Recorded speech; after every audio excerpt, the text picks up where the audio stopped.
What's up guys, NepentheZ here and welcome back to another episode of Draft to Glory. This is episode 3 and I want to thank you guys for the amazing support you've given on episodes 1 and 2. If we could smash 10k likes again today, that would be absolutely amazing. Now we have sold a lot of the items from the club from the not yesterday but the day before's draft. We are almost at 45,000 coins. We've got a few things on the trade pile left to sell, which will take us over that 45,000 coin mark, and then we've sold some other items. A lot of the stuff from that video, it all sold. So yeah, we're making we're making decent profit so far. We've got one draft final that we lost and one draft final that we won. And that is what we're left with. Now, you'll notice just at the top before we get into the draft, guys, that I do have 2 packs in store. I bought on this account the Super Deluxe version on a different nation when the game was out early last week. So what I'm going to do is these 2 premium jumbo gold packs, I'm just going to leave them there. What they are is they're the Super Deluxe version packs and they don't stack. So next week when the 2 new ones come in, it'll just be still 2 more there. So until that runs out, I'm basically just going to have 2 premium jumbo gold packs sat there forever. The good news is if we do ever run out of coins and want to start season 2, I could just open those then and boom, we have the coins available to us. So with that being said, let us jump into the draft. Now, I do understand that you can get one-to-watch cards in draft, which I think is quite irrelevant, because if you just get their inform version anyway, it's the same thing, isn't it? Now, what formation do we want to go with? We tried 3 at the back last time and it worked. I want to try 5 at the back this time. You know, we've got enough coins to be able to try out a formation that we're not necessarily comfortable or familiar with. We're definitely going to... Ooh, Paul Pogba could be a good shout. But I haven't played with Ronaldo yet, and I want to, because he's amazing. I've got him on my main account, and he's amazing. So we're going to start with Cristiano Ronaldo. We're not going to turn that down, and we're going to see... we had a La Liga team last time around, so where possible, I'll try my best not to move into a La Liga team. But I do want that Cristiano Ronaldo. If we can get a hybrid, that'd be great. Maybe a legend or 2 to link them up. We get 1 Liga Santander player. We get a couple of... Calcio A players, and it looks like we're going Calcio A or Liga Santander. Now this guy Badu is actually decent and he's got a Shadow Chem style. He's 5'8" high. I'm going to take him. We're going to put him on that right hand side with that striker. I don't know if we're going to stay with that striker or not. Ooh, Rakitic or Iniesta. Now this is interesting because I've been playing with and loved James Rodriguez and he has very similar stats to Rakitic. I've also played with and loved Santi Cazorla, and he has very similar stats to Iniesta. I think for the shooting and passing alone, although Iniesta's passing is very similar, I think we're going to go with Rakitic. I know Iniesta has way more pace. 73 pace, that's crazy. Rakitic down at 66, but I'm going to take Rakitic, and he is going to be our midfielder there. Now, if we can get the inform Felipe Luis, that would be ideal because he goes in there, and now we don't get perfect link on Ronaldo, but we will get 8 chemistry if we get the manager, which we should do. Now on the right hand side, this is going to be a bit tricky because if we get a La Liga player, like if Messi pops up, it's, you know, it would be prudent to take Messi. If we don't, it would be prudent not to take Messi. Now we have a Salah who works for the team, doesn't he? He does. We could take Carlos Vela, who's amazing. We could take Oriana, who is also good for us, or we could take Berardi, who has got a very, very good card. How is he 82 rated? 3-star skill moves is a bit meh, but he's got like 88 pace, 85 dribbling, and 80 shooting, and he's got a really good chem style on as well. So we'll take Berardi there. This team might not get the most chem, but I'm liking where we're going with it. We get Murtasako. Oh, we get Carico there with Gladiator chem style, a bit of shooting and defending on the old centre back. Now he's not the best for pace, but he's kind of the only one that we've got going for us. So we'll take Carico, we'll throw him in there. We'll take the right wing back. We'll see if we can get another City A player. We get Vidal there, Cancelo, Liga Nos. We've got 3 Liga Santander players. We do have an Italian though from the Portuguese league. He's not got a bad chem style and he's got Shadow. So we will take him. And then if we can get an Italian centre back as well, that would be pretty ideal. We don't. We do get Nkulu though, Nkulu Inform. We get Pro League, Liga Nos. Now the Liga Nos guy actually works, doesn't he? He does, and he gets a strong link in there as well, which is perfect. And he's got Catalyst, which gives that pace boost, which is pretty nice as well. This team is a bit of a mess. We need a few more strong links to really like clean it up. But we do get a Liga Santander. He'll get 7 chem. We do get a Calcio A. He doesn't really work in there anymore. But we also get a Liga NOS player. How good is he? What has he got for a chem style? He's got pace and passing. He's not bad. And then Amor Bieta. That's a hell of a name, isn't it? He does have a pace card on him, but it's you know what I mean, 31 pace. Let's go with Lopez, and then in goal, let's get Julio Cesar. Why not? Let's just throw it. Let's go for a 3-league hybrid. We don't get Julio Cesar. We do get Manuel Neuer, who doesn't fit, which is a shame. We also get Oblak, who does fit, which is good, because Oblak's a very good goalkeeper. So that's our starting lineup. Now, it's 84 chemistry, which isn't bad, considering how messy of a team it is. You know, if we get a couple of good players, we can really change it up and get the things that we need. We get Leyoun from Liga NOS as well. We could just end up with a Liga NOS team here. Ever just like taking out Felipe Luis would be stupid. Putting Leyoun in at centre back would not necessarily be stupid. Other than that, we could take Nani, who was a good sub for us before. I'm going to take Leyoun, and we're going to see where we go with this Liga NOS team, because it might be the first time I've ever built like a hell of a Liga NOS kind of appearance. We do get a Sidia centre-back, which is pretty damn important for us. He is a good player as well. Good pace, very good defending with that Gladiator card on. Not the best physical. Or we could take Candreva. We already have a right wing, but does he get a strong link club-wise? He doesn't. So let's take Rodriguez. We'll leave him on the bench for now, and we'll see what we get with the rest of the team and how we go with it. Promes, Sanya, Krajkoviak, Kante, Piszczek. None of these players are really helpful to us. So I'll go with somebody who I think will make a good impact as a sub, and that'll be Kante. And he's got a very good chemistry style on as well. So we'll take him as somebody who could potentially be impactful for us as a substitute. And next up we get another Liga NOS player. I'm very tempted to take him because he's great. And I kind of wish I took Nani now, because if we took Nani, we could have put Ronaldo up front and Nani in at left wing and just played Ronaldo off chem at striker. I'm now wondering if we do put Leyoun in, do we get a bonus chem anywhere? We do. If we put Leyoun there, we get bonus chemistry. But I'm going to need... What am I going to need? I'm going to need a La Liga or Liga NOS striker. We actually get a Calcio A striker. We get Nani up again. Now, Nani actually helps, in my opinion. Like, we could take Gabbiadini and put Berardi up there as well. Gabbiadini would get 2 links off of Berardi and 1 link off of Badu, which means he'd be on 7 chemistry, which wouldn't really help much. Or we could take Nani and throw Nani at left wing and put Ronaldo up front, who would only get 3 chemistry, but with the manager it would go up to 4, which would be decent. What would you rather, Ronaldo on 4 chemistry or Gabbiadini on 7 chemistry? You would rather Ronaldo on 4 chemistry, wouldn't you? There's just no two ways about it. In fact, for the team, it boosts us up massively to 81 chem, which is fantastic. We do have an Argentinian centre-back here now. There's possibilities that we can still throw in Rodriguez somehow, some way. A centre-mid from La Liga, Gomez from Barcelona would be the perfect player to get for us right here. We get ourselves Calcio A goalkeeper, which I think we'll take.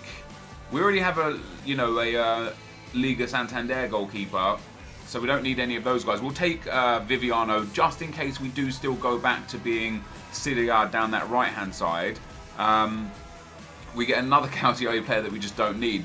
We'll take Tremoulinas. He's just a very good left-back. I think, does he help chemistry as well? Tremoulinas does help chem. He puts that centre-back onto 10 chem, and I would prefer... personally would prefer Tremoulinas and Carico on perfect chem rather than Felipe Luis in the team and Carico off chem, because I can just bring Felipe Luis on as a sub and he'll be, you know, just as good. Next up, we get our silvers finally. Do we have anyone that's helpful to us for silvers? We have one Liga Santander guy, so we will take him. What's his pace like? With the pace card, he'll actually be close to 80 pace. That's not too bad. We're not going to use him. I wouldn't mind a Liga NOS player, got to be honest. We do get a Liga NOS player.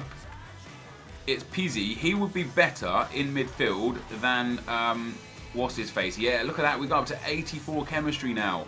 That is fantastic. 7 chem is the lowest other than Ronaldo, which is brilliant. Now, do we... we can't fit Leyoun in unless we get another Liga NOS defender, which we just don't have available to us. But PZ in midfield there, not too bad. What do we get? We get Iterapsi, could be quite good, and Vazquez, who could be... I actually really like the look of this card. I was looking at him for my Road to Glory, medium high 6'1". I know he's a cam and he has low defending, but as a defensive-minded midfielder in that centre midfield spot, he might just be perfect for the chemistry. We'll take Vazquez. I think he gives us a boost by going in here. He doesn't. We lose 6 chem. Where do we lose that chem? Oh, we lose the chem on Agra up at right mid. But we'll keep Vazquez in the team just for now. Next up, we get Sanchez, we get Neymar, we get Messi, and we get Bale. Okay. Okay, now we've got some choices. Sanchez and Costa because we don't have BPL out. So we're going to take Neymar, Messi, or Bale, right? We have Ronaldo, we have Neymar. Taking Bale would be sensible because then we can put Vazquez in, we can put Bale at right mid. The right back gets perfect chem. Vazquez will get 3 links only. But we can put Felipe Luis in at centre back on 7 chem, which would be ideal. Same deal with Messi, except Messi doesn't get a strong link. Like the reason why I'm thinking Bale, I would love to try Messi. I haven't played with him yet in this game, but by taking Messi, we limit ourselves. We limit Messi to 7 chem unless we put that Spanish centre back on, that Spanish right back on the team, and I don't know if I want to do that. Neymar will just be a logical to take. We already have 2 good left wings. So the logical choice is Gareth Bale here, and then last but not least, if we could get a centre back or a midfielder, oh wow, that's really good. Hernandez would have been nice if we got him ages ago. I really like Renato Sanchez. Iago Aspas as well has got a really good card. Now we could take Aspas and put Ronaldo, actually put Nani on the bench. I'll probably be down for that. Let's try and go for chem. Let's put Aspas up there on the left. Swap those 2 around. Now Gareth Bale and Messi would have been. It wouldn't have made any difference because Bale's only going to get 7 chem, and in fact that crucifies the chemistry quite a bit. Let's put Felipe Luis in there. What can we do to sort this out? Can we get better chem? Does this guy give us better chem? He loses us chem. Do we have another La Liga player? We don't.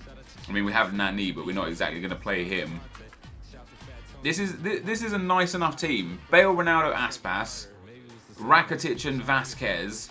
Solid defence. These 2 on the right-hand side are decent. I kind of wish I took Messi now. No, now that we got Aspas up front, Messi would have been better. The only other thing we could do is do that and go down to 90 chemistry. Actually 93 because of Gareth Bale.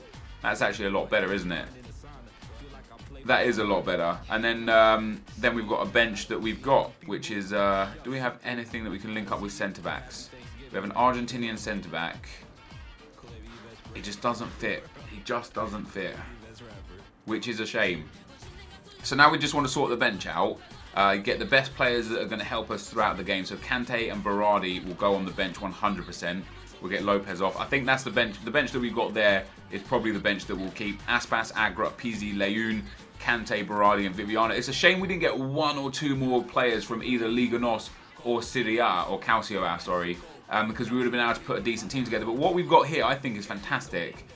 Is there any way to get a little bit more bumper chemistry? I apologise if I've missed something that's stupidly obvious for chemistry. It's not my intention, but sometimes I do miss the obvious things, which is quite annoying, but it's how it is now. If we can get a Santander manager, we get a Liga NOS Portuguese manager. That is actually perfect.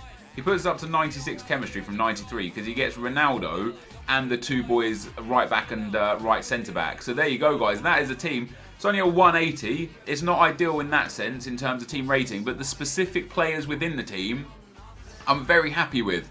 I think they're really decent. So Nani, Ronaldo, Bale, Rakitic, Vazquez, Tremoulinas, Carico, Felipe Luis, Quartez, I believe his name is, and then Shalotto. Right, that Shalotto card looks really good. And then Oblak in there. Lovely team, guys. That is the team.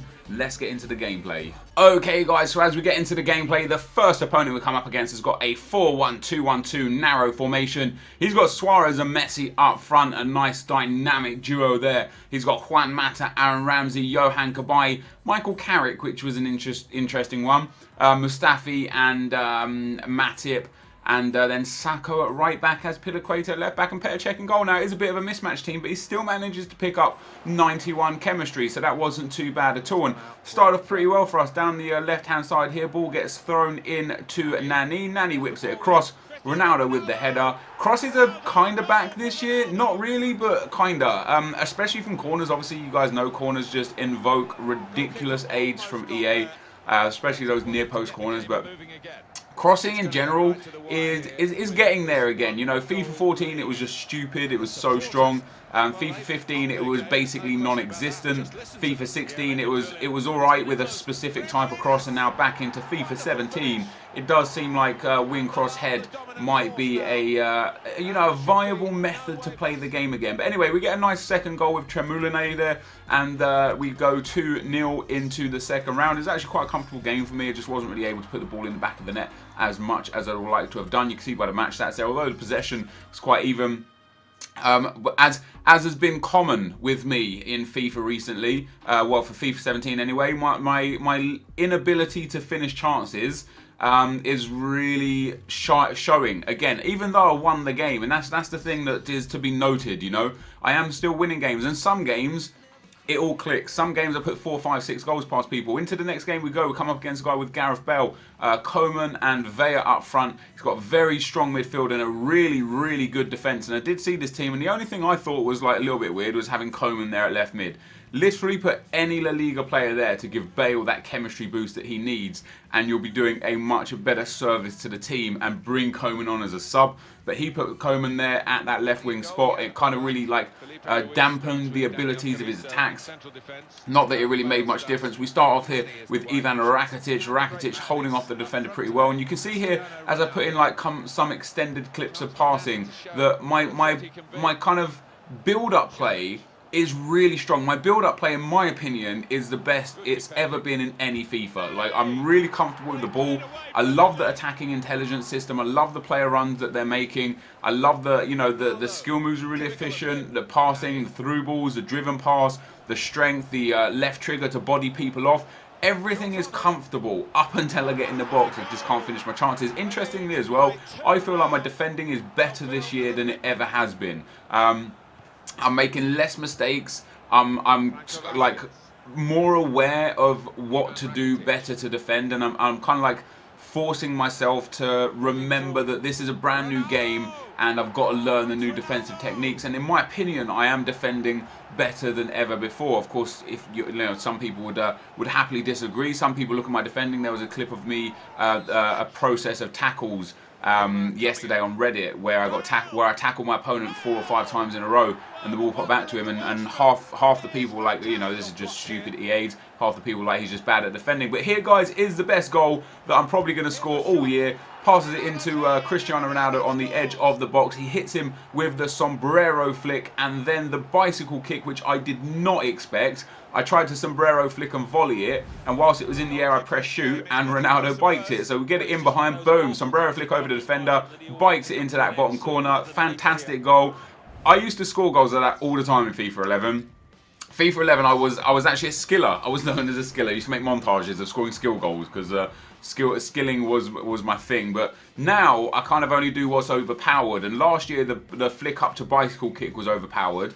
This year, I don't know why I tried the sombrero flick. I didn't do it in the game before. Hadn't tried it in other games before. It just hit me. My back was to him. I think one of the reasons that might have encouraged me to try it is we come up against our semi-final opponent. Really nice team again, Cristiano Ronaldo. The only odd thing there is Chris Smalling in at centre back. But the thing that might have made me try it is it seems like the flick up to bicycle kick isn't quite as good this year, because of the way the new shielding mechanic works. So what happens is I can get it flicked up to myself, I can pop it up to the sky, and because I have to hold left trigger to bike it as well, they end up putting their arms behind and backing off and leaving the ball for either a different defender to come and get, or just, you know, they just back away from the ball and it bounces back in front of them. So you know, there's something to be said for the flick up to bicycle kick not being overpowered this year, but potentially the sombrero flick to bicycle kick might be overpowered this year, so something to test out there. Now we end up going 1-0 down in the semi-final, and although I was quite dominant in the game, it was a really nice goal, can't take that away from him, beautiful passing move, and that's the thing about this FIFA. Sometimes, like, you know, last year, every time I would concede a goal, like, not every time, but a lot of the time I would concede goals, I'd feel vindicated. I'd be like, okay, you know, this guy doesn't deserve that goal, or this happened, or the game mechanic this, or the game mechanic that. This year, sometimes people just score really nice goals, and he scored a really nice goal there. Great passing move. It wasn't until extra time, guys, we did get back in with Ivan Rakitic, and then in extra time, you know, a theme of this guy's defending was backing off me. I got into some space with Bell. He backed off of Gareth Bell. I slammed that one to the top bins, and we go 2-1 up in the 102nd, 103rd minute, sending us through to the final. So, our third consecutive final. We lost the final in episode 1. We won the final in episode 2. And here we are again in the final in episode 3. And you can see from the match stats here, dominated possession, and even though my opponent had a lot of shots, they were all long shots apart from one from inside the box, which was, you know, coincidentally the goal. So, you know, comfortable performance from me. But again, my inability to finish forced that all the way through to extra time and potentially could have gone to penalties and lose. Now into the final, my opponent has a really nice team. Ronaldo, Messi, Morata, Aduriz, Asensio, Bruno in there at centre back. He's actually got a really nice defence as well with Walker and Jagielka. Okay, Jagielka's not on perfect chem, but he still gets a chem boost. But Kyle Walker there and Fabio Contrao pretty good to Stegen, and I don't know, is that Amrabat, I think his name is, the centre-back? I can't remember specifically. But this game was a frustrating game for me, and I was very salty whilst playing it and very salty after it. Look at my three, like, I get three defenders there, tackle each other. The goalkeeper is literally standing still, comes off the line to allow the header. Instead of coming off the line and grabbing the ball or staying on the line, he literally walks out and allows Aduriz to head over. The reaction of the defender on the line is far too slow. We end up conceding ourselves a pretty cruddy goal. However, this guy went part the bus when he scored, and even though it was very early on in the game, it allowed me the opportunity to create chance after chance after chance, and that's exactly what I did. And eventually, I think from his corner, which is why his defence was pushed up, I countered him, I broke through, I scored straight after kickoff. He just runs down the right hand side with Messi. I've got three defenders. I've got 4 or 5 defenders in the box. He's got 1 attacker in the box. And what I said earlier, wing, cross, head. Okay, that wasn't a head, but it was a wing and it was a cross, and it finds Morata perfectly. And so, yeah, I was very salty to concede to you know, a cross for one man in the box. You can see from the match stats, my shots aren't all from ideal positions, but a lot of them are. But hey, it's FIFA for you. Not a lot I could do about it now. It was a loss. We're in the final. We lose. We get some good packs, hopefully. Let's find out. So, guys, we lose in the final for the second time out of 3 episodes. Making 3 finals in a row was really good. This team was really good, not going to lie. I am a little bit salty at losing that final. I was the better player in my opinion. Both his goals came from just cheese EAs. Like, the first goal, I showed the replay, the keeper is just standing still. He could run and just grab the ball, and he just stands there and waits for Aduriz to head it perfectly over him. And the defender stands still, dead still, on the line, just standing there, allowing the ball, and then only when it's too late does he react and try and get it. So I was a bit salty about that, and then his second goal as well came just a few minutes after I equalised after putting so much pressure on him. You know, he got down the right with Messi. He's got 1 man in the box because he's on part of the bus. I've got 4 defenders in there, and of course the cross lands perfectly on Morata's foot and finds the back of the net. So I was really salty about it. I am salty, I'm not going to lie. I'm not going to sit here and try and pretend like, oh, he played a good game and he deserved to win and yada yada yada. I think I did enough to win that game, and unfortunately I came out behind. I had created some good chances, I had some near misses, I had a couple of shots from Ronaldo that really should have been goals that just weren't, but hey, that's FIFA. You're going to lose some games you deserve to win, and you are most definitely going to win some games that you deserve to lose. However, hopefully we get a better prize than last time. What did we get last time? A player pack and a premium players pack, and that's exactly what we're getting this time, and it's not ideal. However, there is potential to get some good stuff in here. We get 1 flare. Our rare card is going to be silver, which is really disappointing. We get Martin Zindi there as our start up. Anyone that sells here, I mean, we've got some players that sell. Van Ginkel maybe, McCarthy, Martin Zindi, Tellez, basically like any of the like important leagues. everyone that I've popped up so far will probably sell. We get an MLS Silver as well. That could be huge for us. Unfortunately, it's a goalkeeper, which is not ideal. Typically, the goalkeepers are not really that expensive, but we'll see how much he goes for. Yeah, I had a feeling. It's a shame. He goes for like 400 coins. The goalkeepers just aren't the expensive players for the MLS squad builder. So the first pack, guys, not to our liking. Let's see if we can get lucky in the second pack. It's not a big flare. However, we are going to get 3 of us. We're going to get Cerner. That's not too bad. It could be a little bit worse. I was hoping for like a high-end, high-rated player, but not our lucky day, unfortunately. Let's take a look at how much Cerner's going for. He's going for, wow, maybe 3.5k. That's not too bad. Anyone else here that's going to sell for a bit? Maybe the French right back might sell. We'll take a look at his price as well, and Disciglio as well. Maybe we get another like Liga NOS player. The Liga NOS players are really helpful because they all sell for, you know, a little bit extra. And Corchia, because he's one of the best right backs in the league, even at 77 rated, may well sell. Maybe 800 coins. I mean, the only positive is that because of the squad building challenges and such, every player will sell for at least 500-600 coins, and we've just picked up what, 24 players. So 1,000 coins, it would be 24,000 coins returned. Because it's not 1,000 coins per player, we finally sold a couple of boys there as well. Because it's not 1,000 coins per player, you're probably looking, I don't know, maybe we get 1,000 coins on average per player, because we've got a few that sell for a little bit extra. You know, some of these players will sell for 1,500 coins. But hey, that is what we've got. I don't know whether we're going to make profit or not. We started off with 43,000 coins. We're already up to 35,000 coins with the match bonuses, which is the best thing about getting to the final. You know, 4 games, that 4k extra unlocks is just really big. So as long as we can make 10k back here, which I'm pretty positive we will do, we actually made profit this draft around, which is very surprising. However, guys, 3 drafts in, 2 wins, 2 narrow final losses. It could be so much different. We could have had 3 wins in a row. 2 narrow final losses, but this is going to be the end of the video, guys. If you're enjoying Draft to Glory, leave a thumbs up on the video. It'd be much appreciated, and I'll see you guys next time. I'm out. Peace.